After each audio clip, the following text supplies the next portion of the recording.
Think and Grow Rich by Napoleon Hill. There was a book, and it said, Think and Grow Rich. And I remember going through the pages and reading the principles. The foundation of this is anything the mind can conceive and believe it can achieve. Whatever the mind can conceive and believe, the mind can achieve, regardless of how many times you may have failed in the past or how lofty your aims and hopes may be. Manifesting is real. Now, whatever you send into the universe sends right back at you. And when it's coming back, that's your law of attraction. It's a choice. It's a matter of the heart. That your mindset could change your whole atmosphere. That you can turn your mess into a message and your test into a testimony. Everything comes from the imagination. A lot of people were surprised when they found out that you've been signing your name as Champ 2011. How did that come about? I believe in the law of attraction, and I believe that that you can speak things into existence. And I believe that when you know where you're going and you know what you want, the universe has a way of stepping aside for you. And me signing my signature with Champion 2011 on it, can't hurt me. It can't hurt me. It could only help me to believe it even more. I feel confident because I'm the best player in the world. That's simple. I wrote myself a check for $10 million per picture. See, this is by Thanksgiving 1995. That's the actual check I wrote myself 4 years ago, and that's so I'm kind of here to say that visualization does work. When you figure out who you are and what you want to do, and you devote your life to it like a maniac, like you're all in on this thing, and you manifest, most of these people end up doing what they say they're going to do and being who they say they're going to become. It's real. People like us, we're crazy in the sense that we believe it's almost delusional sometimes. Yes. You have like greatness and madness and next door neighbors, and they just borrow each other's sugar once in a while. I've manifested things that I'm just like, I still shock myself, like, how the f did I make that happen? And this is not even to do with fighting, this is to do with my personal life. And I'm like, I made that happen. And this is through this like manifesting subconsciously as well. Just years of something just manifesting, and boom, it's right there. I'm just like, shit, I really made that happen. It's scary, man. It's scary for me to even think about. You attract, not just what you feel, you attract what you feel, what you are, what you attract. What we really want seems impossibly out of reach and ridiculous to expect, so we never dare to ask the universe for it. I'm saying, I'm the proof that you can ask the universe for it. Unpack the gift of the present and let the future be your motivation. Everybody is looking to manifest. We're all looking to manifest something. We'll lose sleep to manifest, and we'll work 2 or 3 jobs to manifest, and we'll study for hours in a day to manifest. We are all looking to manifest something. Let me call your attention to a great power which is under your control. A power which is greater than poverty, greater than the lack of education, greater than all of your fears and superstitions combined. It is the power to take possession of your own mind and direct it to whatever ends you may desire. I went home and I prayed for a bicycle, and then I got a bicycle. Showed up in my living room. Brand new Mustang bike. I put it in one of the scenes in Eternal Sunshine. A Mustang bike with a banana seat. I manifested it. I stood there in an open field like this with my arms out. Once I started to transition from, I don't know what I'm going to do, how am I going to ever get off my sister's couch, who will ever pay me, how am I ever to get to graduate, how am I ever to gain experience, I'm too young. Once I started shifting all those thoughts to it is possible, I do believe in myself, I am great, I'm going to work really hard to develop skills that are going to help me move me forward.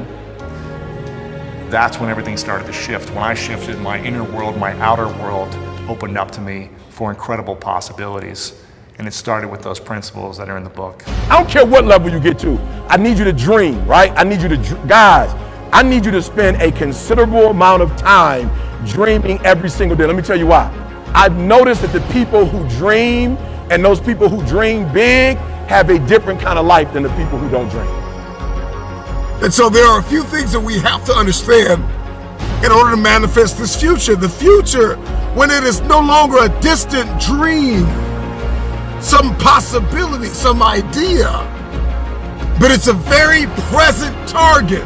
All of a sudden, everything changes. And so you may be average, you may be ordinary, but you have the opportunity every single day to make extraordinary decisions. And what you do today will determine your future. So if you were here and you're like, I'm scared, whatever you do this for me. Do not sabotage yourself with fear. Fear is not real. That's something in your brain. Like, it does not exist. How do we get over it? You get over it by dreaming of what you can be. Come on, y'all gotta hear what I'm saying. There are those of you in this room, you spend a majority of your life doing what other people want you to do. You don't even know who you are.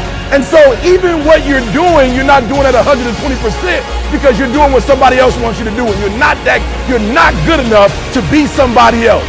The future you would say thank you for not allowing the despair and the anguish and the anger and the bitterness and the jealousy and the ego to eat away at your progress and your perseverance and your ability to travail and endure. What you're trained to think about when you think about manifesting is vision boards. And when you hear the word vision boards, you think about the big stuff. Should you have big dreams? Of course you should. Here's where everybody goes wrong. You dream about the end. You make this gorgeous collage of all this stuff that has nothing to do with your current life. That literally, as you're sitting in your studio apartment with the cat box that hasn't been changed in 2 weeks. No food in the fridge. No food in the fridge. And you're looking for a job and you're staring at a mansion going, someday. It's going to make you feel like a loser because the gap between where you are and where you want to go, it seems insurmountable. And so what happens based on the research is when you only visualize the end game, Lewis, it's demotivating. At first, it's really fun to like have a bottle of wine and make your like collage. I'm going to visualize, I'm going to slap this up. There's my vision board. It's fabulous. Law of attraction, baby. Come on. I'm going to think about it. It's going to come to me. Okay, I've been doing this for 2 days. I'm still in this apartment with the cat box that needs to be changed. The way to visualize properly is to visualize the bridge between where you are and where you need to go. The bridge. Yes, and particularly the horrible stuff. What you do by visualizing the bridge is you train your nervous system and your mind to do the hard work. So you should visualize not crossing the finish line, but what is it like to be at mile 12 when your batteries run out on your earbuds? Yeah. No, I'm serious. Yeah. And you keep going. What's it like when your shoelace breaks and now your heel is lifting and you're starting to get a blood blister at mile 17? What's it feel like when you wake up and it is pouring rain and you visualize yourself running anyway? That way, when you visualize the work, you are preparing your body for it, so you're not resistant to it when it comes. I think anything a mind can conceive, if you think about it often enough, you will come to believe it. So you don't have to believe it to start off with, because I didn't believe it. And I'm speaking from experience here. I didn't believe I'd ever get the $25,000. I didn't even know anyone with $25,000. But I kept reading the book. And you know, a strange thing happened. See, when you write something, writing causes thinking. Thinking creates an image. The image then is impregnated into cells in your brain. All I was thinking about prior to that was debt. If a person has a goal of getting out of debt, they will probably stay in debt forever because that's what you think about. And whenever you think about and get emotionally involved with, you're going to attract. You get on a frequency that it's on and you attract it. I kept reading the card and I started to think of earning money. Now, many people would say, well, weren't you thinking of that before? No, I was thinking of debt. And because I was thinking about it, I started to hear people talking about it. And because I heard people talking about it, I would start thinking about it more. And I thought the answer was work harder. Napoleon Hill said, if you are one of those people who believe that hard work and honesty alone will bring riches, perish the thought because it's not true. Within a year of picking up this book, with no formal education, I had 2 months high school. I had no business experience. So you see, they were good reasons for not winning, and I bought into it. But Ray told me, he said, Bob, that's why you can't win. How about all the reasons why you can? That I'm not powerless, not unmanageable, I can control my life. I'm gonna get rich. And so if I could just stay busy, okay, if I could just have a place to work every day and something to do and somebody to call and somebody to be in front of, that was my big fear. My big fear was that little white pill. I threw those in the trash that night. Never would use another one again. And I just made a decision that day not to quit, not to be powerless, not to be unmanageable, but to be somebody.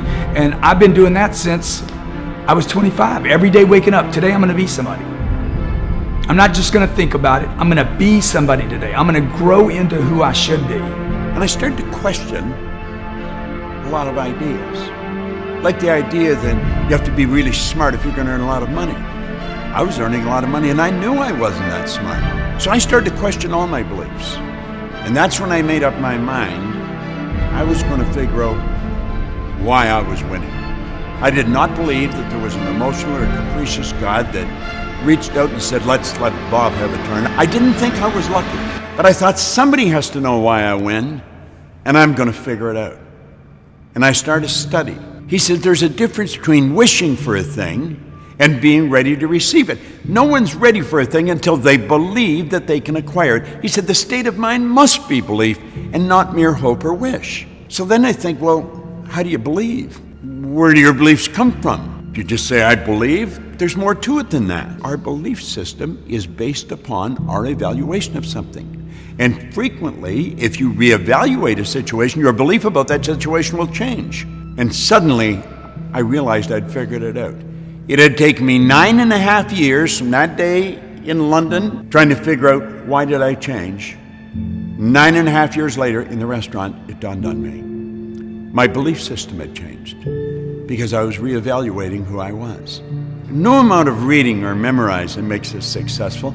It's the understanding and application of wise thoughts that count. So I started to study this from a totally different perspective. And when I did figure it out, I started to understand Napoleon Hill better. Because all he wanted to do was teach it. And when I got it figured out, that's all I wanted to do was teach it.